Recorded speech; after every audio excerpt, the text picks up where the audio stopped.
You're listening to the Social Hub podcast, a place where we give small brands the skills and know-how to master all their social media, digital, and content marketing. I'm your host, Stacey Cranich, mum, champagne drinker, and self-confessed karaoke queen. Join me in a journey of real conversations and meaningful messages that will help you grow in your business and life, so you can have the most epic version of both. If you have a big vision and are ready to shine, then grab a cuppa or a cocktail and listen in.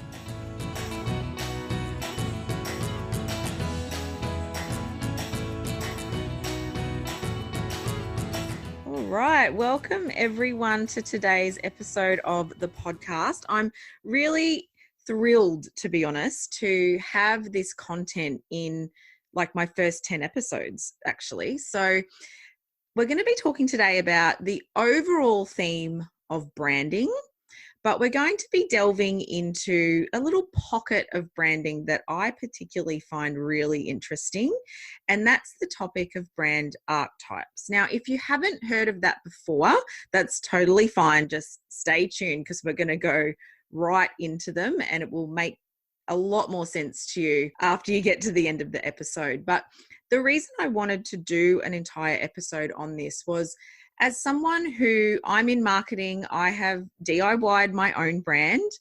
I'm getting to that point where I need to start outsourcing it, but most of you guys listening are in that place where you're just starting, you're DIYing your brand. Maybe you've engaged someone to help you with branding from an aesthetic point of view. So you've had your logo, maybe they've designed your Facebook cover image, and you're still really trying to harness what your brand stands for.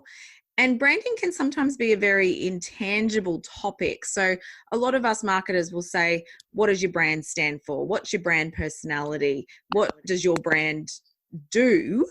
And it's really hard for a lot of you guys out there to kind of put all that into something you can actually see and touch and feel. So over the time in my journey, I came across brand archetypes, and what they were for me was kind of like a little personality assessment for my brand. And that's a very, very bare basic assessment of what they are. They're a lot deeper than that. But for me, it was a way that I could tangibly put some traits and a personality and, you know, something more behind my brand. And it really helped me then harness my brand and become a lot more stronger in it, and really certain about how I wanted to move forward with my own branding from a much bigger level. So I did a bit of a Stacey style, very cruisy chat about brand archetypes in my Facebook group, because I thought, well, if I'm struggling with this, then my audience would be struggling with it as well. And what I see with clients is that if you don't know what your brand stands for and your values and your personality, that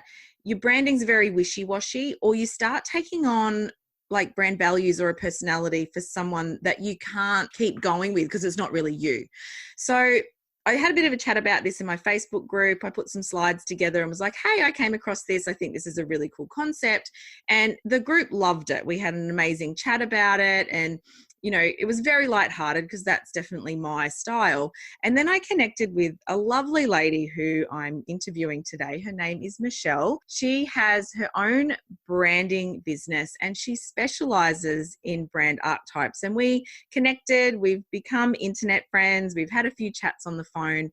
And I said, I'd really love to interview you on the podcast and delve a bit deeper than definitely what I'm capable of. And as always, put you guys in front of the expert. But I think it's a really cool topic to help those of you out there that haven't gone past the logo and the visual part of your branding and are feeling a bit challenged around putting that into more words from a bigger place. Like, what does your brand stand for? Its values, its person, all that sort of stuff. So without further ado, I'm going to introduce Michelle.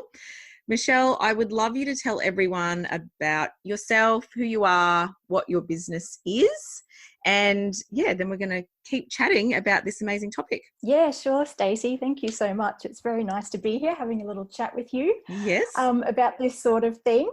Okay, so I run a little boutique design studio.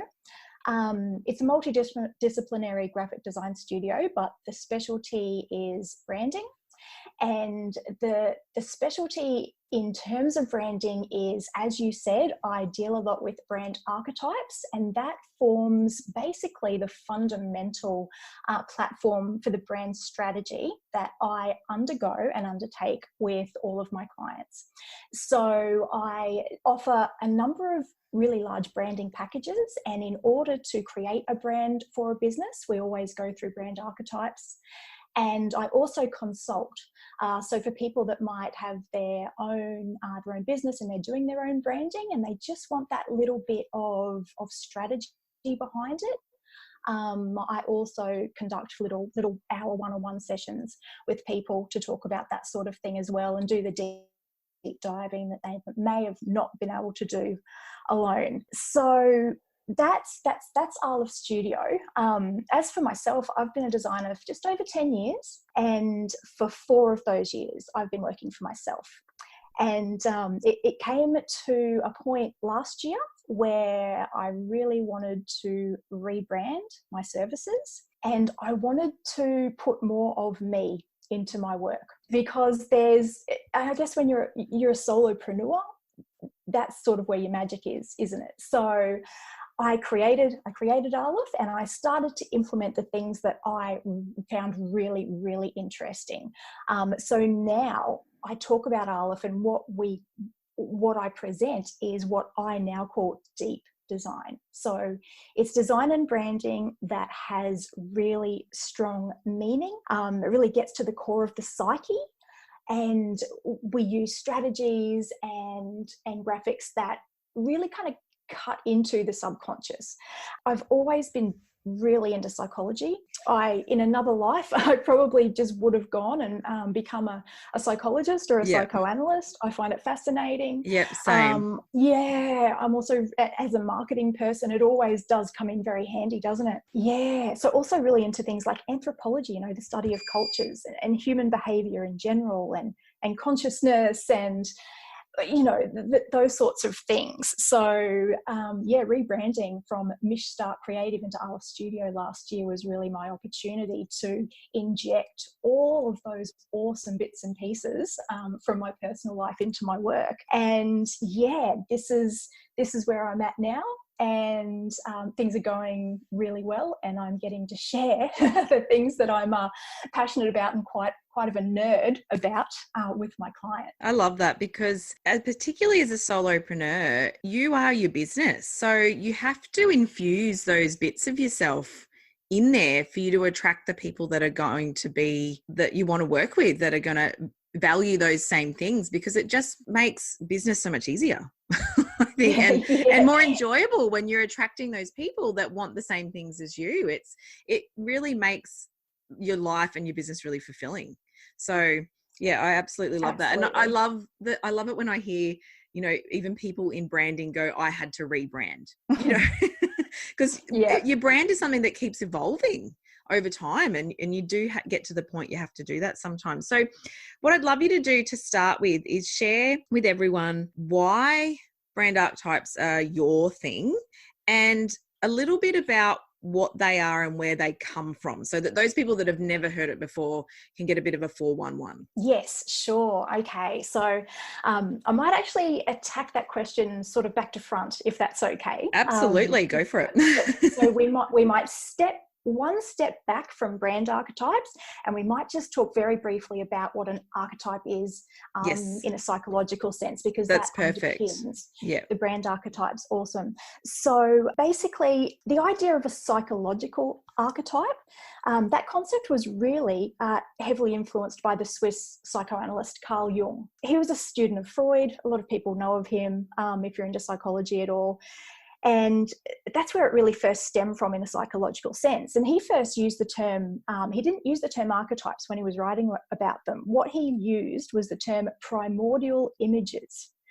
And he used that term to describe these deeply rooted sort of templates of the human personality that run through all humans. So that's regardless of culture, regardless of sex, regardless of societal roles, regardless of geographic location. He spoke to so many psychoanalytical clients, and he found out that there's just something underlying, some common thread of the human psyche that every human has access to. So the theory is that all humans possess this innate knowledge and a common experience of certain psychological templates or personalities. And I guess that's where the power of branding archetypes comes from. So archetypes are universal. Everyone is going to understand on some level the story of an archetype. So, I agree with that, because that's how I felt when I first came across them. It was like there was a story behind that archetype, and it was like, yes, I can understand that. That's right. Yeah. That's right. So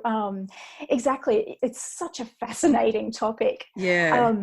So now that we've got that understanding of generally what archetypes are and why they're so powerful, I guess then we can go into talk about brand archetypes. Yeah. So when we use the concept of archetypes in branding, we're really recognizing that there are main personalities or main clusters of personalities that all of us, every single human, innately understands. And so by defining your brand's most dominant archetypes, it actually allows you to wrap up your brand's vibe nice and neatly with a nice little bow, like package it, so to speak, so that your market will really easily understand your brand personality. Also, it also, no matter what your prominent archetype, they're going to relate to that archetype. So it doesn't matter what your brand archetype is, people are going to relate to it because it's one of those core templates. So we all have all of the major archetypes within our psyche already. Does that make sense? Yeah. And there's 12, isn't there? Yeah, that's right. I'll list them off for you. And we probably, we don't have time today to go into what all of them are, but once you start to hear them, you're probably going to feel, oh yeah, I know, I can understand what that one would be. I can understand the characteristics of what that archetype would be. So I'll list them off, and then, if people are interested, they can do their own research. But the main 12, and I think Jung really narrowed it down to 72. So there are wow. It's quite complex if you want to get into it, but to keep it super simple for branding, because that's what we're doing here with Brand Archetypes. We want to make your message really simple.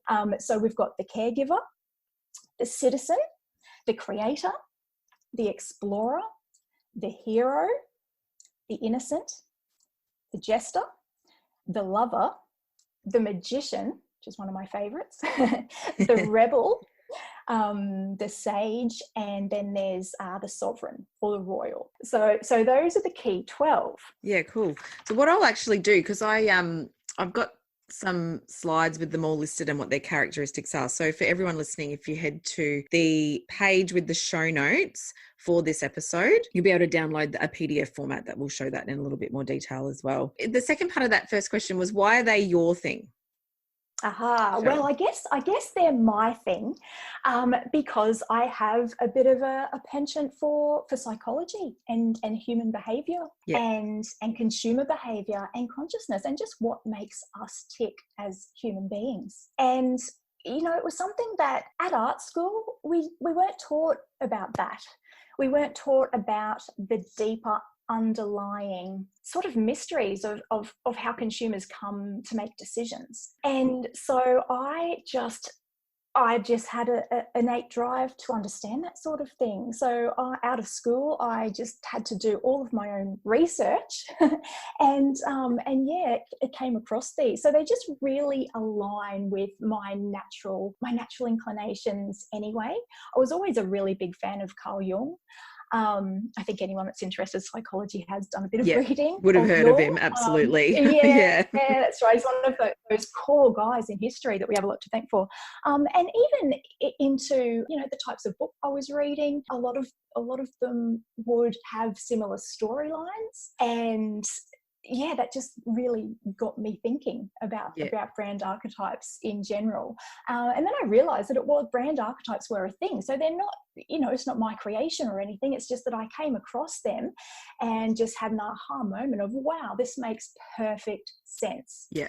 And because I was so interested in psychology, it made so much more sense that I could start to specialize in that and offer that as one of my core services. Yeah, cool. And I'm a bit the same. Like, I've always been someone that's loved personality assessments and personality quizzes and, you know, all that sort of stuff. Like, for sure. You know, I kind of always say, like, my superpower is that I get people, and it's because I think I've always analyzed all this stuff that I go, you know, it's even like star signs. Yeah. You know, you go, oh, yes, you're a Libran, or I'm always saying it about myself. I'm a Libran. That's why I can't make a decision today. And, you know, like all those sorts of different things. So I think if you're someone that, you know, loves to have that, you know, tangible name or word or something that you can attribute to a personality trait, the brand archetypes definitely help you. So yes, yeah, and a lot of us out there are like that. I think we like to really assess and be able to put a name and a word and a thing to a personality, because your personality is so complex and very intangible most of the time. So it just helps you understand it. Right. Just helps you understand it a bit more. Yeah, it really does. Yeah, for sure. So why do you believe that brand archetypes help people to really get clearer on their brand message? Well, first of all, like, to discover your brand archetype, it really makes you step back and take a really good look at your business. And I don't mean the operations of your business, I mean the culture of your business. Yeah. So who you are, your target market, obviously your unique selling points, your natural inclinations as the business owner, your business philosophy and goals and all that sort of thing. So, you know, firstly, it helps you to get to know your business more intimately. And I guess it's all of those details, all those intimate details about your business that are your treasure. Like, that's your goal, so to speak, when it comes to branding and communicating your particular flavor of business and your message. So understanding your brand archetype, it allows you to, as you just said, it allows you to put all of those tiny little nuances and all of those beautiful intimate details about your brand into, as I said before, just a nice little easy to understand package where humans, and all humans, like to and need to categorize things and put them in little boxes so that we can so do we so do exactly. It's fundamental to the human experience. And that's why language was developed in the first complex creatures, aren't we? We are. It would be so overwhelming if we didn't have a way of understanding it. We'd never get anything done. We'd probably live in a world of symbols and nuance and it'd be chaos. Exactly. It'd be absolute chaos. Oh, geez. That's it. Yeah. So I guess, like, understanding your brand archetype, it also helps you, and I guess more from more of a practical sense, like, understanding your brand archetype is going to allow you to keep, like, your brand visuals and your general messaging consistent. So, I mean, branding, the power of branding is really in consistency. So once you've attracted, you know, your audience, and once you start to have a following, consistency is everything. So it reinforces your message with every post, with every caption that you write, with every single touch point of people interacting with your business. Consistency. And, you know, consistency and repetition, and, you know, a little bit back to psychology and human behavior, like, it's so powerful. And repetition it permeates the subconscious in ways that I don't think we really fully understand yet. So super powerful, obviously. And to make it easy for you, and, you know, you kind of touched on this before, Stacey, like, knowing your archetype, it's like having this little template or a roadmap. So you can always refer back to it. So with every little thing that you're doing in your business, whether it's operationally or whether it's in marketing or whatever, as long as there's an interaction between you and your client or customer, you can always refer back to your archetype and kind of ask yourself, so, okay, how would my archetype say this? Or how would my archetype want this to look? Or how would my archetype react to this client in this situation? So just as a bit of an example. So those are a few ways that I think they really help people. Well, first of all, get clear, and then implement the rest of their branding activities from there. That's a really powerful journey to go on as a business owner. Like, I see it all the time, you know, people It's so easy to start a business these days, right? It's at our fingertips. You can open an online store within a few clicks, and we're starting businesses all the time. Every single day, new businesses are starting every single day. And it's because people start it from a passion, and then they go, oh, I need a logo. Maybe you go to Fiverr, get a, I don't know, $10 logo or whatever. And you kind of just whack that up and you go, that'll be okay. And I'm all for taking action, like absolutely 100% all for taking action, even if it's messy. Done is better than perfect. I'm all for that. But for sure. You do get to a point in your business where it becomes really important that you really embody and understand these things. And that's where I think this sort of content's really valuable for people, which is pretty much what I said at the outset before I introduced you. You know, for those people that are a bit more conscious and have done this before they start their business, I think those people are the exception, not the norm. Yeah, definitely. It's usually some people that are like, oh, I've kind of just thrown all this together and now I don't really, it's all a mishmash.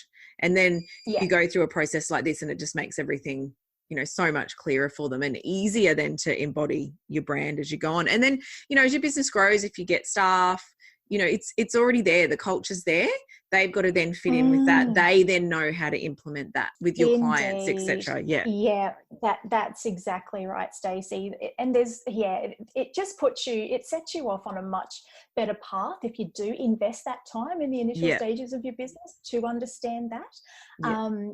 Like you said, it's going to be quite potent from the get-go, rather than, you know, sort of floundering around and having a bit of a mishmash. And you might be lucky to get some clients, but if your goal is to really take your business to that, you know, sort of next level, and I guess from a hobby business just one step further into what you really want it to be, then having those foundations is crucial.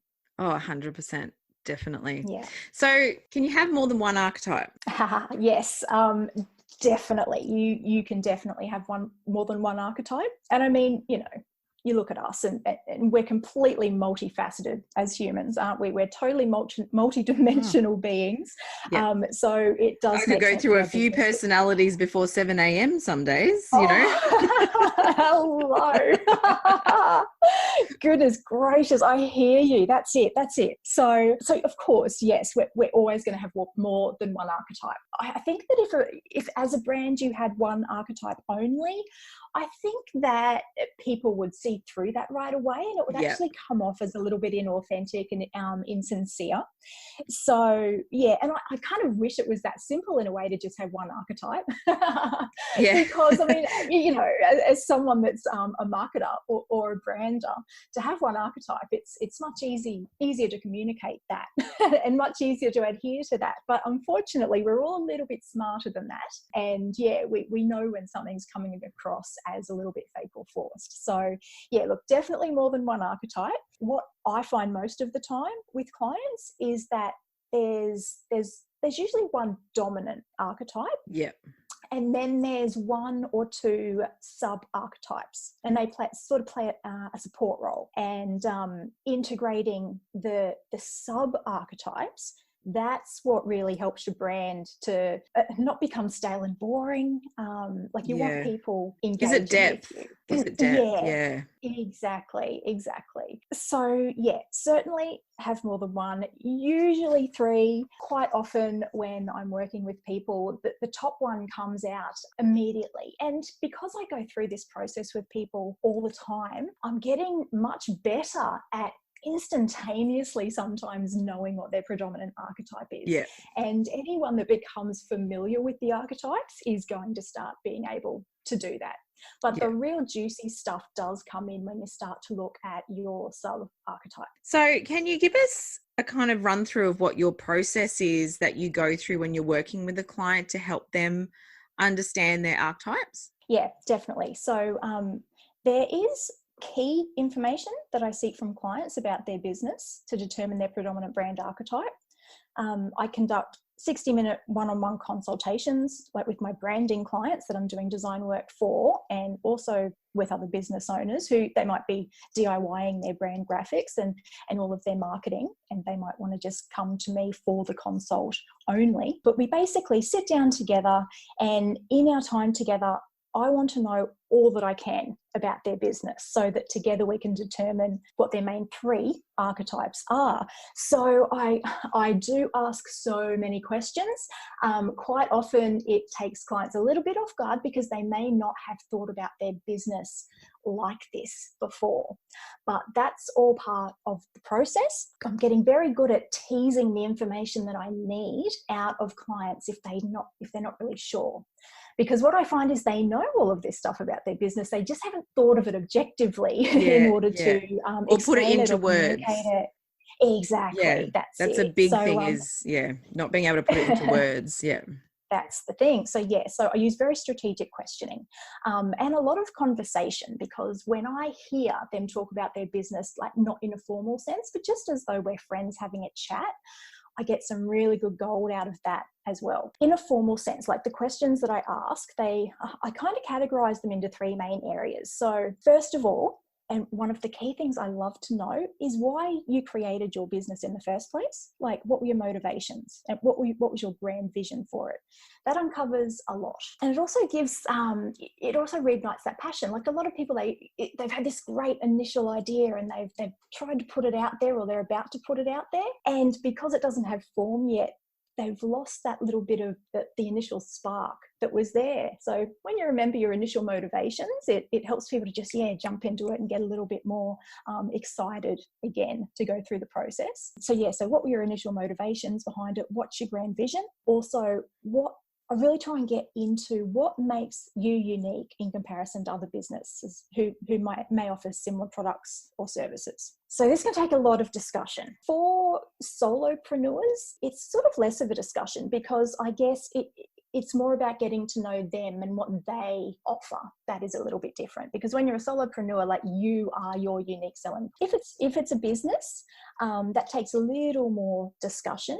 But it's all about just looking at your competitive landscape and finding out, why you're different, what you're doing better, what makes you stand out above them or differentiate you from the rest of the market. And then finally, and I mean, these are just clusters of questions, a lot of discussion does go on in this way, but thirdly, it's all about how you want the market to perceive your business. So it's almost like, how would you want the market to describe your brand to a friend, for example? So if they were just having a cuppa with one of their mates and they've just found this business or this brand, what would you want them to say to their friend about you? Because that unlocks a lot about the underlying culture of your brand. And that's really the juicy stuff that you want to communicate. So once we've got all of the information that I've strategically pulled from your mind,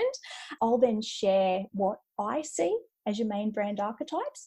And I basically explain what each of them mean.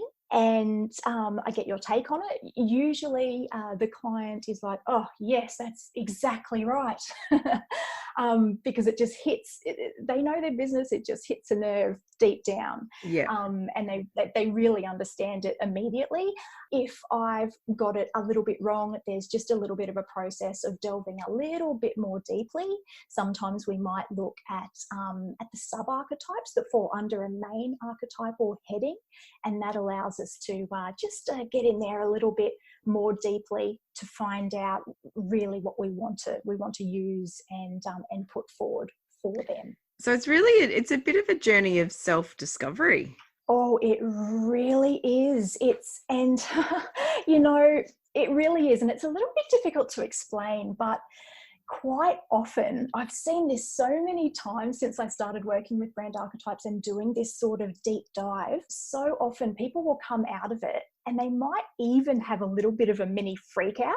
Like they've just, they've done so much soul searching in this really short amount of time. It's actually quite intense if you haven't thought about these sort of things before. And they come out of it and some of them even go, oh, I've just got to process all of this before I come back to you and we start the project.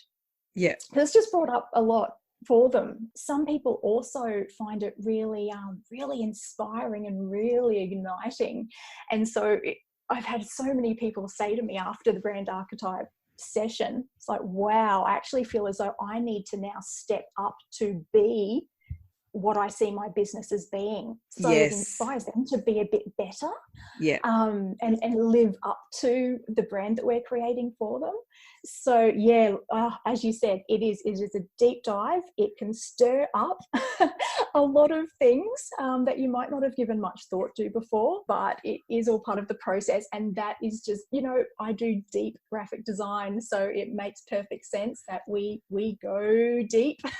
Yeah. And I've seen some of the design work that you've shared on socials that you've done for clients, and it shows, like, it really shows that Yeah. you've done and made the effort to go that deep with them and to bring that brand to life, which, Yeah. if most people out there, they're not marketers, they're not born marketers, they're not born designers. So that's what I mean. People put together this sort of mishmash of a color here and a font there and a logo here and, all that Yeah. sort of stuff. And it's hard for them then to embody that because it is a mishmash. Whereas going Yeah. through a process like this, it's like clarity. Yes, that's it. That's my aha moment. That's exactly what my brand stands for.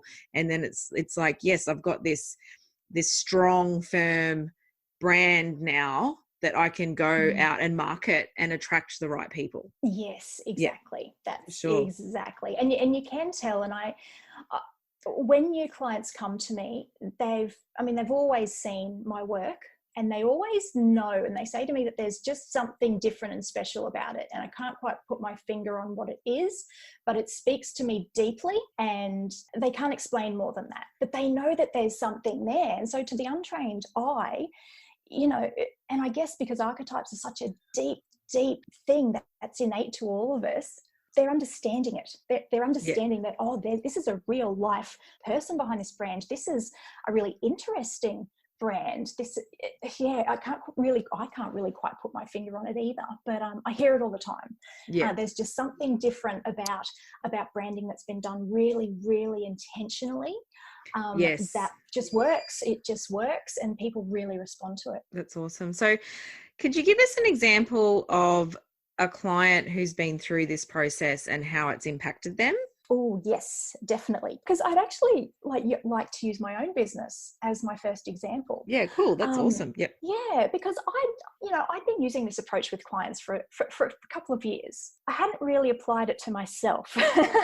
Oh, isn't that so funny though, that we do that all the time? It's like the hairdresser we sure do. never has their hair done. Exactly. All Chefs don't cook. Oh, it's so true, and it always happens. So this is a great example. So yeah, anyway, you Excellent. I know yeah. It's just so true. Yeah. So look, and I guess I was very lucky. I had this constant flow of work coming through. I was designing things, a whole gamut of things. I wasn't niched, but I didn't think I needed to be, because I was getting work, everything was flowing smoothly, whatever.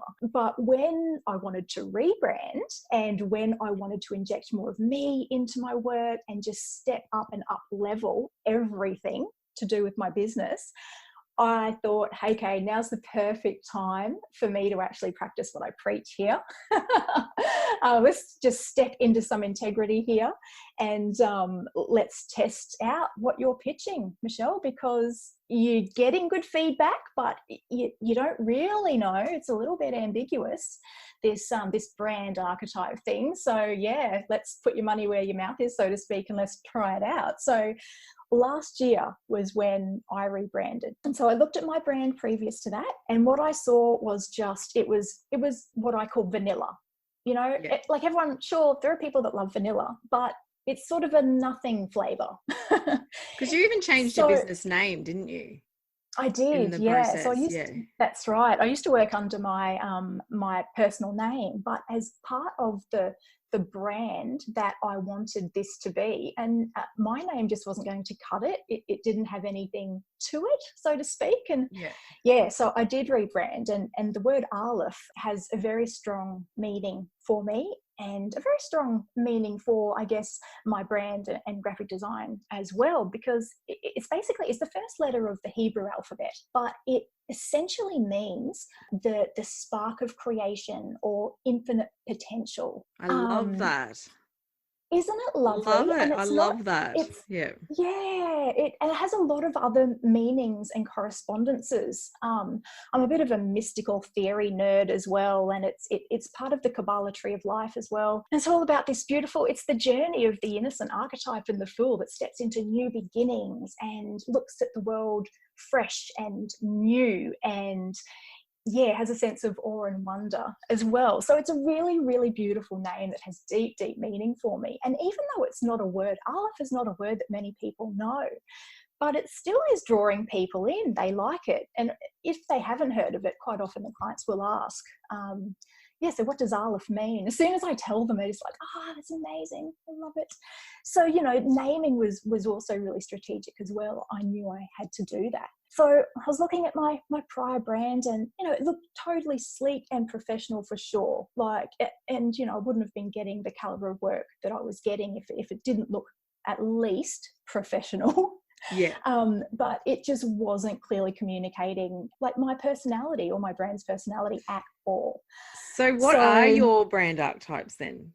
Would you? So my brand archetypes, I've got 3, as most people do. I don't know if you could even guess the first one, Stacey, because you know a little bit about brand archetypes. I don't know. Do you want to have a try at guessing my first one? I won't put you on the spot like that. No, I see you as, what's the nurturer one? It's not, what's it called? Oh, the caregiver. That's lovely. That's actually not one of my archetypes. Isn't it? But again, it's not one of my main ones. No. Is it a sub one though?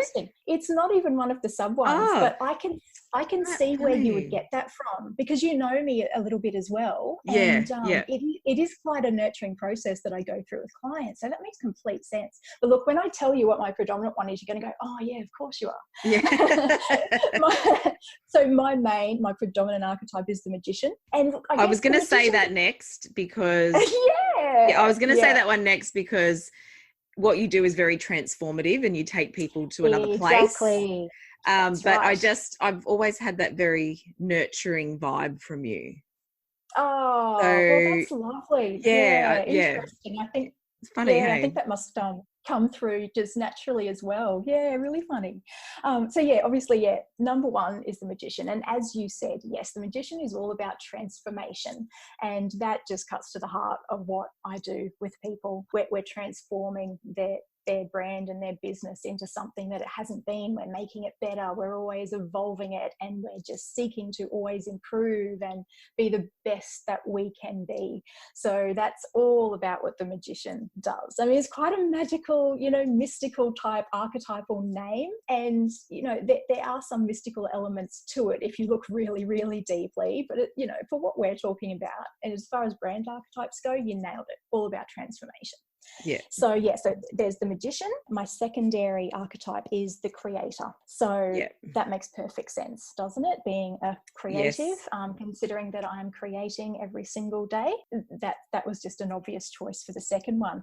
But the third one, and you know, it's really interesting that you should say it could be the caregiver, because I think I've touched on that, and I think they've got a bit of a similarity. My third archetype is the sage. I was going to say, is your third one the sage?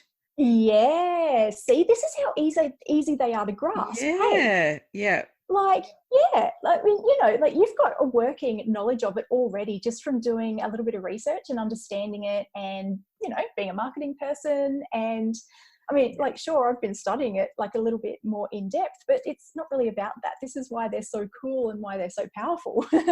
So yeah, my third one is the sage. And I guess, you know, going back to the caregiver, they're a little bit related, aren't they? Because the sage is a sharer of wisdom. And I guess in the sharing of your wisdom, you are giving. You're giving wisdom.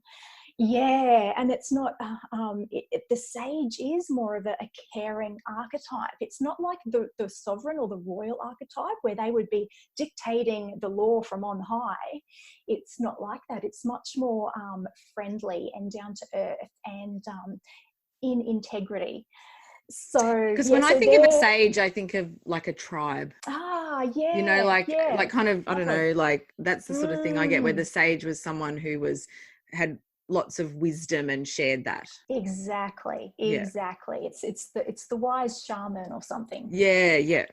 Yeah, the one that knows more, you know, about a certain topic than anyone and Yeah. happily shares that. Yeah.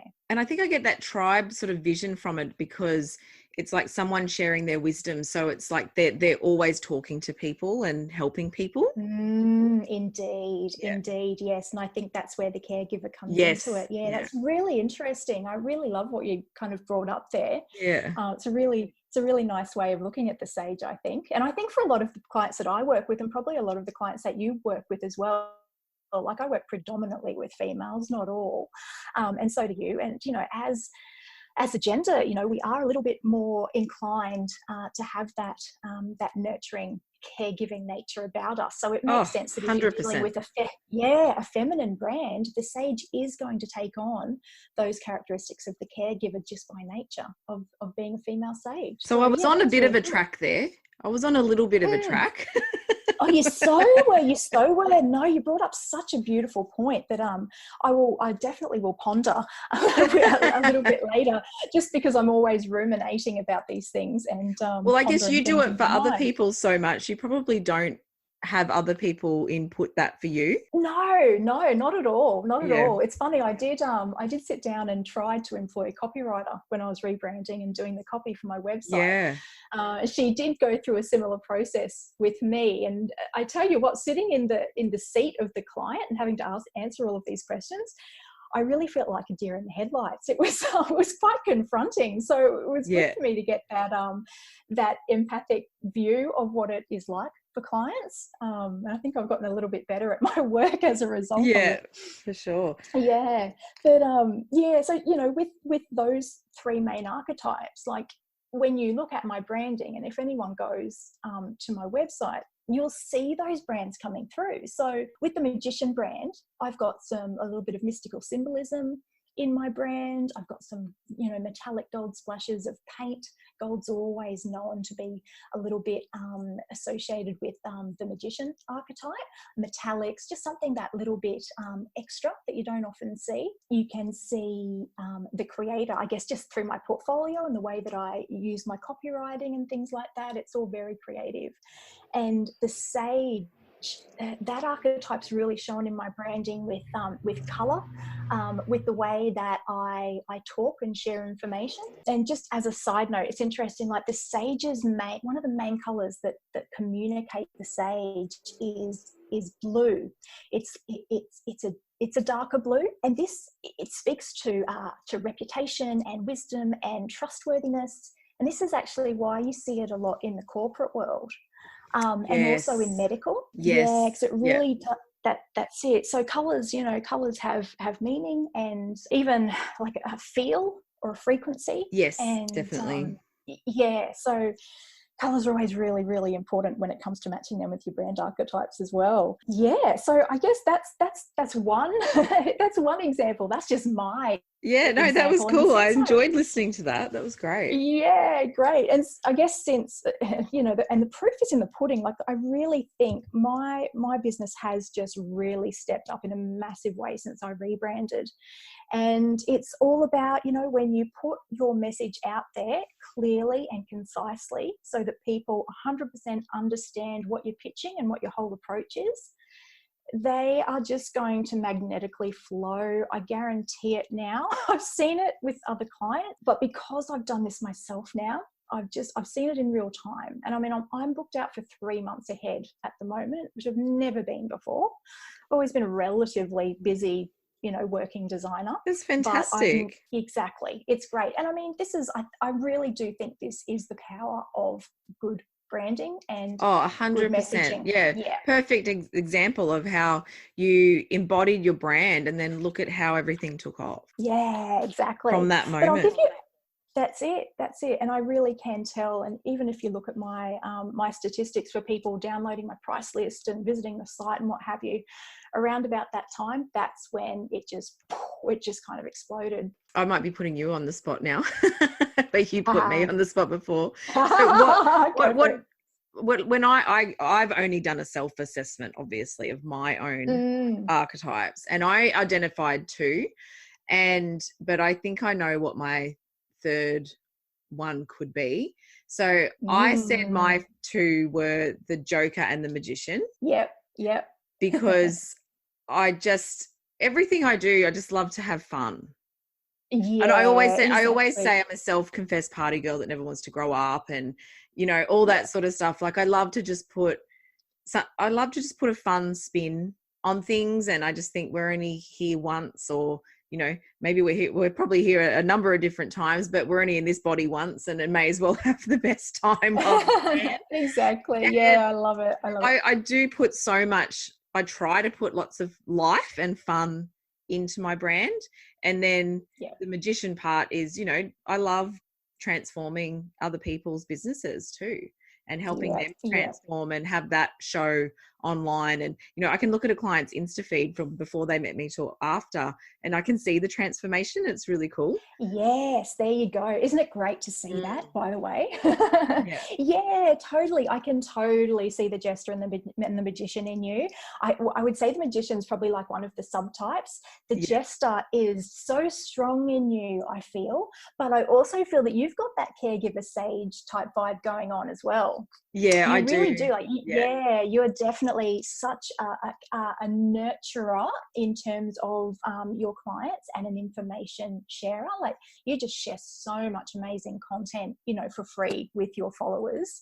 So you're definitely sage, caregiver, and jester. I would say they would be your two most predominant, and your magician just falls in there underneath. Yeah, it's funny, isn't it? Because it's like you say, though, that sort of sage does take on a very caregiver role in a female, I think, sometimes, because we are such, it's what we're built to do. Like, women were built to give birth and have children. It's like in our natural biology to have that nurturing side of us. Agreed. Yeah, and I've always been like, when I worked in corporate, I was a people leader. So I always had a team. It was like I've always looked after people. You've been the mom. You're the mom.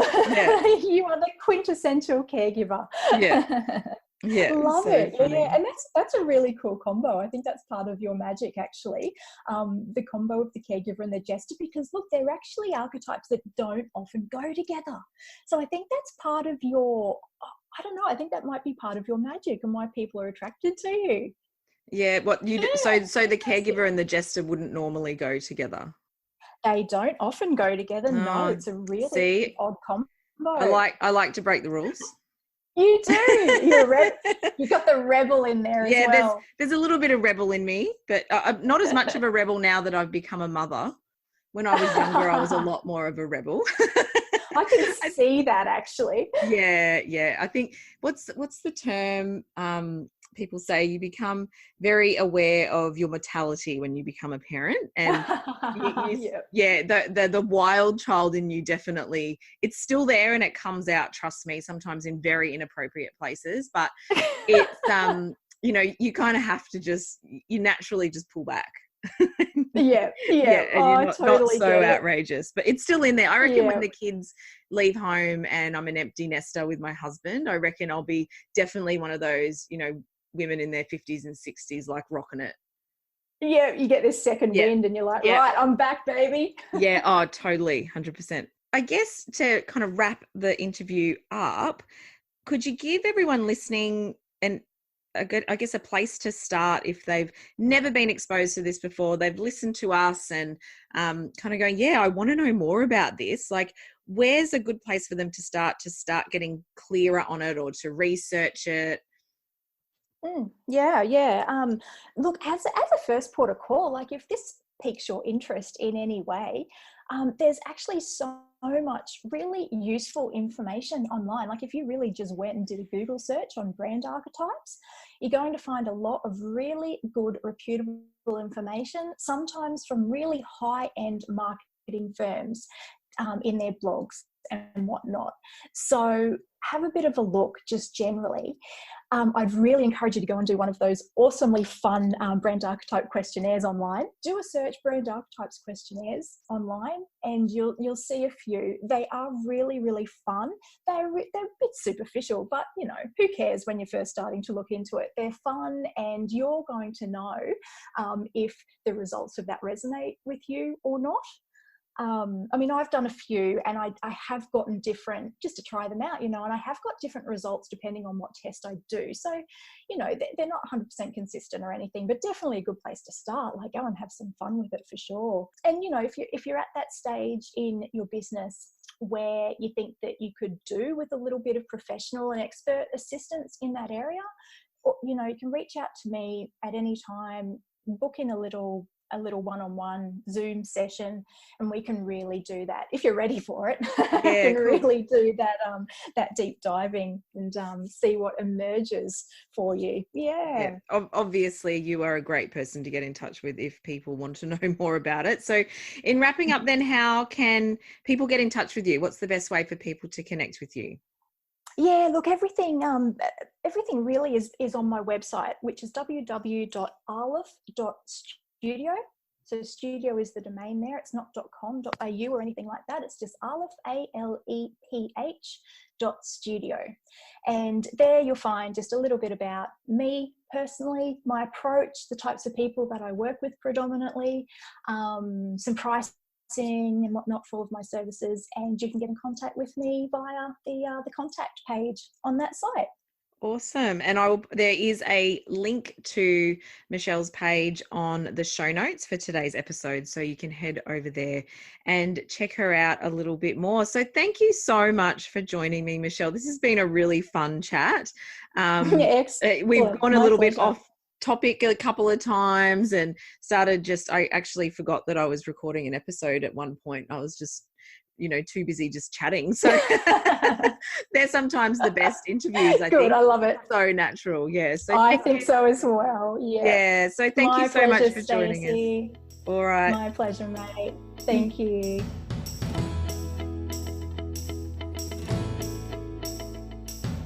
Thanks for listening to the Social Hub podcast. You can find the show notes for today's episode over at allthewsau.com/podcast.